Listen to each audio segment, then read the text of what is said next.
البداية عمرها ما بتتنسي أبدا، بتبدأ من الكتب القديمة. في قاعة جامعة قاعد البروفيسور تشارلي وسط مخططات وخرايط بيحسبها بالزمن والوقت. الكل شايف عالم بيدور على آثار ناجح، بيدور على كتاب تاريخ، بس الحقيقة غير كده خالص. الراجل ده مش بيدور على علم، ده بيدور على حاجة النجاة نفسه، بيهرب بيه من أعداء. وهنعرف ليه بيهرب من أعداء في بداية فيلمنا واحدة واحدة. والسينما للناس اللي بتفهم. يلا بينا نعيش الحكاية سوا. فيلمنا بيبدأ تشارلي بيمسح نضارته، بيقرب بعدسة كبيرة من خريطة قديمة مرسوم عليها رموز وثنية. بيحط نقطة معينة على الخريطة بخط أحمر. تشارلي مش باصص للخريطة عشان الشهرة، هو باصص لأن السنين بتجري من تحت رجله. بالنسبة له حياته واللي بيعمله هم العدو اللي بيحاربوه من إنه يخرج من الدنيا دي من غير ما يكسر شفرة الموت اللي ضيع عمره عليها. ملامحه بتبقى قوية بس العينين فيها راجل بيسابق. ساعة الرمل الصغيرة دي اللي على مكتبه وهي بتنزل آخر قصرة فيها هي الزمن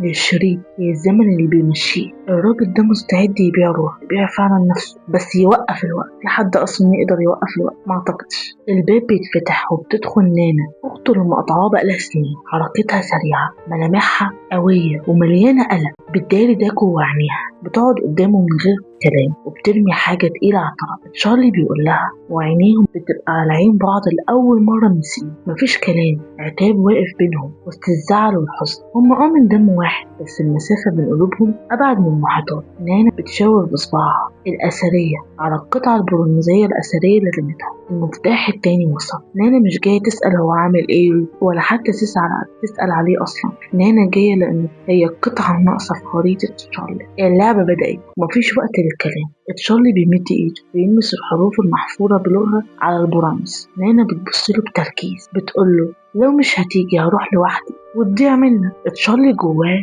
حاجة ملهاش حدود، جواه حاجة بتقول لا أروح، لا ما اروحش. هو عارف إن أخته أنانية ومبتدورش غير على مصلحتها والفلوس، وهي برضو عارفة إنه مستعد يعمل أي حاجة عشان يعمل كده لنفسه، يزداد في علمه أكتر ويبقى خبير أكتر. هما مش بيتكلموا عنه، هما بيستغلوا بعض كأدوات. هي عارفة هو بيعمل وهو عارف هي بتعمل لأن الخوف هو ده الانتظار للموت على مكتبه أصعب بكتير من خطر الموت في المطاردة اللي هيقابلوها. الأرض اللي واقفين عليها السرقة التاريخية دي مش هتديهم للشباب، دي هتفرز ثغرة روح أو تغرقهم في الضلمة سوا. الخريطة بتوجه تشارلي ونانا لروما، بيروحوا كنيسة قديمة مهجورة. مفيش وقت للانبهار عشان بالتاريخ. تشارلي بيتحرك ماسك كشاف ونانا وراه بتراقب الممرات. تشارلي بيقف قدام صندوق حديد قديم محفور عليه شعار فرسان المعبد. بيطلع المفتاح ده وبيحطه في القفل بيتفتح. تشارلي مش حاسس بفرحة، جواه حاجة مرعوبة. هو واقف وسط عظام الموتى المحفورين في الحيطان، وحاسس ان كل خطوة بيمشيها عشان يسرق الشباب هي خطوة اقرب لقبره. نانا وراه ما بتفكرش حتى في الموت، عينيها على الصندوق بس، وجواها وجع عمره ما هيخلص ابدا. هم واقفين كتف لكتف بس السكوت اللي بينهم بيقول ان كل واحد فيهم مستعد يسابق التاني لخطوة الجاية لو لزم الامر. القفل فتح بصعوبة. رمز رمز للصمت، للزمن اللي تشارلي بيحاول يكسره بالعافية. انت بتفتح بوابات مقفولة من آلاف السنين، والوش اللي هيطلع لك مش هيكون وش طفل صغير. الخروج بالصندوق ما بيكونش سهل. بقيادة البروفيسور بيقفلوا عليهم. الرصاص بيبدأ في كل حتة ويخرج من الحجر القديم. تشارلي بيلوي جسمه وبيستخبى ورا عمه حاضن الصندوق بستره. نانا بتاخد وضع الهجوم، تضرب رصاصتين بقوة. نشوف اللقطة في عيون تشارلي وهو بيبص له، مفيش كلام. النظرة بتاعته فيها صدمة واستغراب. هو بيكتشف ان نانا بالنسبة لها دي مغامرة، دي قتلة محترفية بتلعب في عالم ملوش امان. السكوت هنا وسط ضرب النار بيكتشف الحاجة اللي احنا مش متوقعينها. هو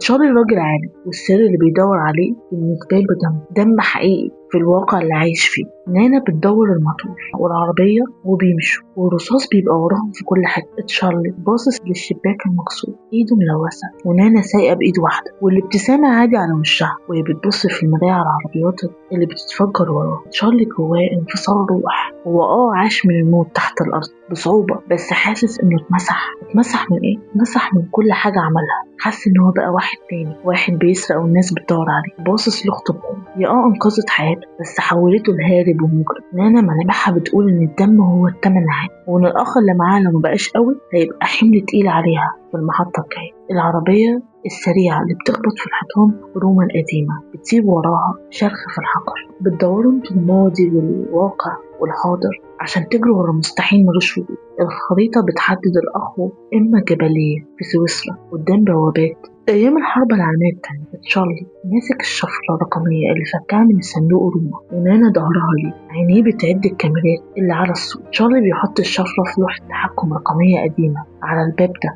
الحروف بتنور والباب بيتفتح. تشارلي مش حاسس بدفى، جواه رعب. الحاجة اللي حواليه بيفكروا بشكله وهو عجوز وميت، كفن أبيض ملوش نهاية وبيجري وراه مية حياة. بس كل خطوة هنا بتجرح مشاعره أكتر. بيبص لنا بسكوت، بيشوف فيها براءة نفسه. البنت دي بتترعش من البرد. الرحلة دي عمرها ما هتخلص دلوقتي، واللي بيدور عليه بدأ يحولهم لجثة حية قبل ما يوصلوا للنبع. جوه الحصن مفيش تماثيل ولا تاريخ، في مختبر سري قديم كان شغال على أبحاث جينات. تشارلي بيجري بين الأجهزة، بيفتح ملف. تشارلي بيلاقي أنبوبة صغيرة مدفونة تحت جهاز تبريد مائي، جواها سائل بيتحرك بحاجة غريبة كأنه حي. بيلمس ده بصبعه. نانا وهي بتبص لإيد أخوها، مفيش كلام. تشارلي بيبص للأنبولة، بيبص لعالم اللي لمس سر، ونانا بص لأنبولة بنظرة التاجر اللي لقى حاجته. هما مش محتاجين يتكلموا. نظرات بينهم إن الأخ عايز يقفل كتاب الأخت، والأخت عايزة تفتح لعبة عمرها ما هتنتهي أبدا. المكان بيلف بيهم.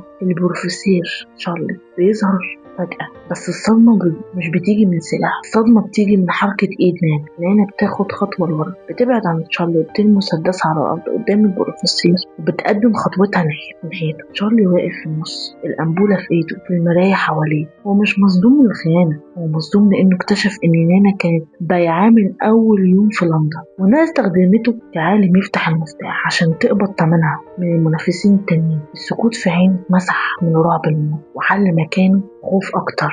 الدم الوحيد لما يتباع من أقرب الناس ليه. تخيلوا المراية اللي اتكسرت برصاص ووش تشارلي، صورته، كل اللي نجح، كل حاجة بالنسبة له الطيبة اتمسحت، وتشارلي بقى واقف لوحده وسط كل ده. معهوش غير مية، بس ما عندوش أخت يرجع معاها. تشارلي واقف في نص الأوضة، واحد محاصره بالسلاح. بنشوف انعكاس له. فهمت البروفيسور بيمد إيده عشان ياخد الأنبولة من إيد تشارلي. نانا بتبص للأرض، مش عايزة حتى تبص لعيون أخوها، بتحط إيديها في جيبها. تشارلي جواه حاجة تانية. الصدمة ما بقتش رعب بالنسبة له، الصدمة إن الدم الوحيد هان واتباع عادي. هو بيبص لنانا نظرة من غير عتاب. أنا ضيعت عمري في المكاتب وطلعتي أنتي اللي مكسورة من جواي. هو مش بيتكلم، بس الصوابع اللي قفلت على الأنبولة بتقول إنه مش هيسلم، إنه مش هيستسلم أبدا بالسهولة دي. الكرازة المكسور اللي تحت جزمته، كل صورة اتمسحت والأرض بقت مليانة بالدم ومفيش حد واحد يسند عليها. تشارلي بياخد القرار، بيطير الأنبولة دي في الهواء ويخبط لوحة التحكم بإيده. الدنيا بتبقى ضلمة والرصاص بيطلع. تشارلي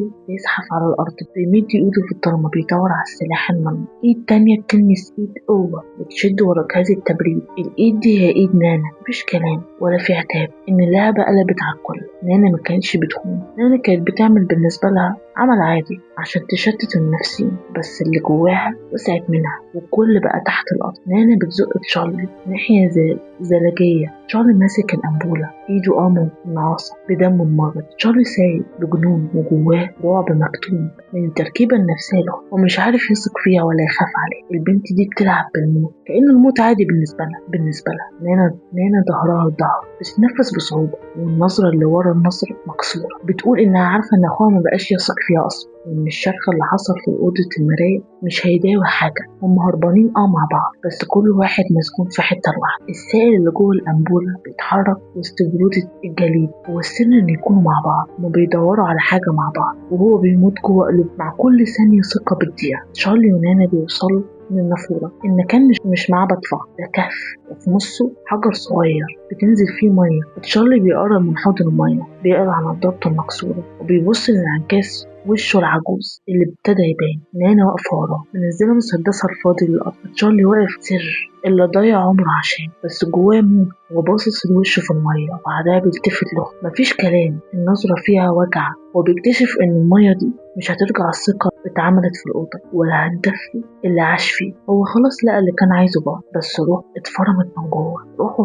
انطفت. نانا واقفة مكانها وجواها انكسار بجد. هي كسبت اللعبة ووصل، بس لقيت نفسها وحيدة، مبقاش يثق فيها أصلا. حاجة وحشة لما أخ يكون بيثق وفي الآخر الثقة دي تبقى معدومة. الشباب قوية اللي بتخسرها وانت بتجري وراها. تشارلي بياخد القرار، مش بيشرب من نبع، مش بياخد السائل، بيحدف الأنبولة على الصخر عشان تتدمر وتختلط بالتراب والجلد. السائل بيختفي. نانا مش بتتحرك من مكانها. عيون الإخوات هما بيبصوا للتراب اللي شرب السر. مفيش كلام. تشارلي بيمسك ايده وبيمشي ناحية الكهف بظهره. تشارلي اختار ايه؟ اختار انه يعيش حياة عادية ومن غير خيانة. أو نانا بتبص للسائل اللي ضاع وبعدها بتبص لأخوها وهو بيبعد وبتجري وراه. هما سابوا نافورة الشباب وراه بس رجعوا روحهم المكسورة سوا لجامعة لندن. تشارلي قاعد ورا المكتب بيمسك ورقة مكتوب عليها نافورة الشباب ونانا قاعدة قصاده. تشارلي مبقاش خايف من ساعة الرمي. هو خلاص فهم الحكاية كلها جوه. تشارلي بيقفل الكتاب. تشارلي خلاص عرف إن الحاجة الحقيقية مش في مية في كهف،